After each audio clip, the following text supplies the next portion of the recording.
Hello, everyone. How are you doing? I hope you're doing well, healthy, peaceful, and blessed, wherever you're listening from.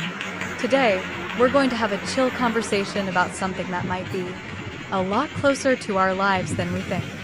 We're going to talk about OCD and social relationships, about how sometimes our own thoughts can make social interaction feel heavy, complicated, exhausting. Some of you might already be familiar with the term OCD, or maybe some of you are still wondering, what exactly is OCD? Or maybe you're already feeling, oh man, this sounds like me. Well, stay tuned, because we're going to dive into all of that in a light, warm, and understanding way. I want us to talk like two old friends catching up over coffee or tea. But before we dive deeper, let me ask you something. Have you ever felt like a thought just won't leave your head and it messes up your ability to interact with people? If yes, then this episode is just for you. Let's get started. All right, friends, before we talk about how OCD affects social relationships, let's first get on the same page about what OCD really is. OCD, or Obsessive Compulsive Disorder, isn't just about being super neat or extremely organized. Sometimes, people throw around the term casually like, ugh, I'm so OCD about keeping my desk tidy. But actually, OCD is much deeper and more complex than just being a perfectionist. OCD is about two main things. One, obsessions, intrusive, unwanted thoughts, urges, or images that cause distress. Two, compulsions, repetitive behaviors, or mental acts done to reduce the distress caused by the obsessions. For example, someone who has obsessive fears about contamination might feel the urge to wash their hands repeatedly, even until their skin becomes raw. And here's something really important. People with OCD usually know that their thoughts and behaviors might be excessive or irrational. But even knowing that doesn't make it easier to stop. Imagine this. You're just chilling on the couch, and suddenly a little voice in your head says, you need to get up and check the door. If you don't, something bad will happen. You know it doesn't make sense. You know the door is locked. But the anxiety feels absolutely real. And this happens over and over again, every day. Exhausting, right? That's the reality many people with OCD live with. Have you ever felt like you had to repeat something just to feel okay? If you have, stick around, because we're about to dive into how all of this impacts social interactions. All right, now we're going to dig a little deeper. How exactly can OCD affect the way we connect with people? In a lot of ways. First, OCD can create intense anxiety around conversations, like worrying about saying the wrong thing, disappointing someone, or that something in the interaction might go wrong. Some people with OCD even have to go through certain rituals before meeting up with friends. Maybe praying a specific way, checking their outfit repeatedly, or needing to retrace their steps before leaving home. And if that ritual isn't done perfectly, they might feel convinced the meeting will be a disaster, even if, realistically, no one else would notice anything. Second, there's a huge fear of rejection. Because of obsessive thoughts, someone with OCD might constantly worry, I'm weird, I'm different, people won't want to be around me. So, they pull away. Not because they don't want friends, but because the fear feels too heavy to carry. Third, intrusive thoughts steal attention. When you're talking with someone, usually you need to stay present, right? But for someone with OCD, the brain might be busy whispering things like, was that polite enough? Why did they pause? Did I say something wrong? They didn't smile back. They must be upset with me. Even casual conversations can feel like a battleground. Gentle invitation. Have you ever felt like your mind was having its own chaotic conversation while you were trying to talk to someone? If yes, stick around, because next we're exploring specific types of social interactions that often get affected. Now let's get even more specific, friends. Because honestly, so many kinds of relationships can be impacted when OCD gets involved. First, friendships. Building and maintaining friendships can feel exhausting when OCD is in the background. You might constantly overthink. How should I reply? Will they be upset if I don't text back right away? Am I being too needy? Sometimes the pressure becomes too much and you pull away first.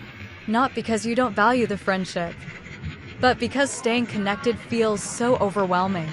Second, family relationships. Family gatherings, family chats, can also get tricky.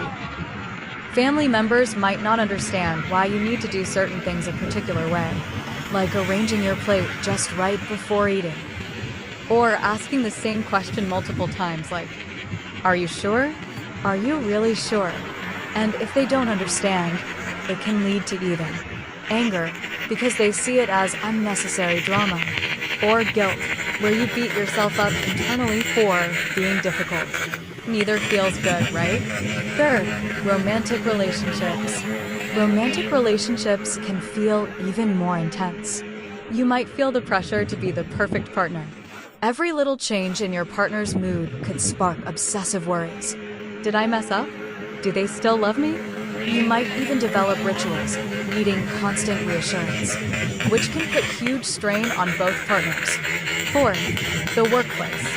Yep, OCD doesn't stop at home. It follows into work too. You might triple-check every email before sending it. You might feel the urge to redo a report multiple times, chasing perfection nobody asked for. Meetings might feel terrifying, not because you're unprepared, but because of the overwhelming what-ifs running in your mind. Relate to any of this? It's okay. You're definitely not alone.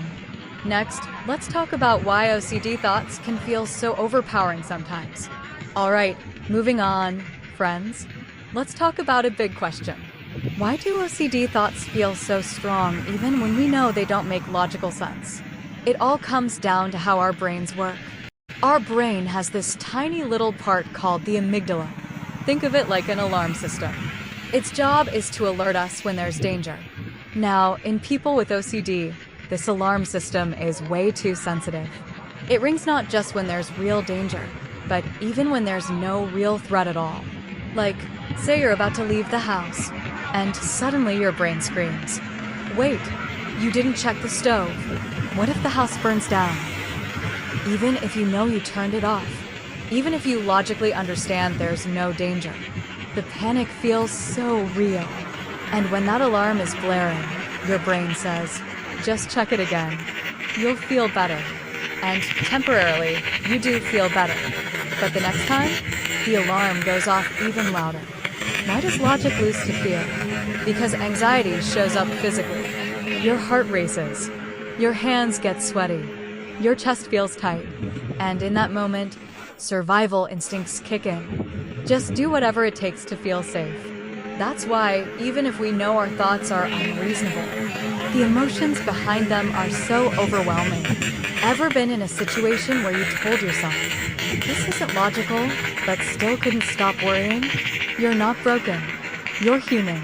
Up next, let's talk about a few small steps we can try to help ourselves through these moments. All right, friends, now we reach the part that feels a little lighter. What can we actually do to help ourselves? First off, and this is super important, nothing I say here is a quick fix.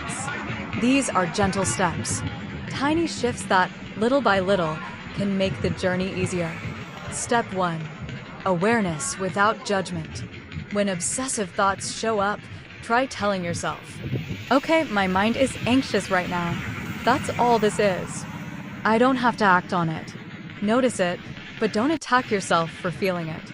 No need to label yourself as crazy or broken. You're simply someone whose brain is trying a little too hard to keep you safe. Step 2. Mindfulness. Mindfulness isn't about emptying your mind. It's about staying present without reacting. Here's a simple practice. Next time anxiety rises, pause. Take a deep breath. Feel the air move in through your nose and out through your mouth. Focus only on the sensation of breathing for a few moments. That's mindfulness, and it can help you anchor yourself when thoughts start to spiral. Step 3. Lowering the expectations for social interactions. It's okay if a conversation isn't perfect. It's okay if you're awkward sometimes. It's okay if you don't say the perfect thing. Nobody, literally nobody, handles every conversation flawlessly. People care about connection, not perfection. Step 4. Making space for imperfection. When you feel the urge to perform a ritual, gently ask yourself, can I sit with this discomfort for just a little while to practice freedom? Even if you can only delay the compulsion for 10 seconds. That's a victory. One step at a time. Progress, not perfection. How do these small steps sound to you? Doable, right? Take what fits you, leave what doesn't. Coming up, let's wrap it all up with a few warm reminders. Can you believe it? We've been chatting for a while now. Today we talked about OCD, about how it can affect our social lives, and about how sometimes thoughts can feel heavier than reality itself. But you know what? If you saw yourself in any part of our conversation today, you are not alone. There are so many people out there quietly fighting the same battles you are. Your struggles are real. Your feelings are valid. And your efforts, even the tiny ones nobody sees, are brave. Before we close, I want to add a small but important disclaimer. Everything I shared with you today comes from love, personal experience, and trusted sources. But I am not a psychologist, psychiatrist, or therapist. If you feel like you need extra help, please don't hesitate to seek support from a mental health professional. It's not weakness. It's courage. It's self-care. You deserve a peaceful mind. You deserve meaningful, healthy connections. You deserve kindness from others and from yourself. Thank you so much for spending this time with me today. I'm proud of you for showing up for yourself. Until we meet again in the next episode, stay safe, stay kind, and remember, one small step today can make a world of difference tomorrow. See you soon.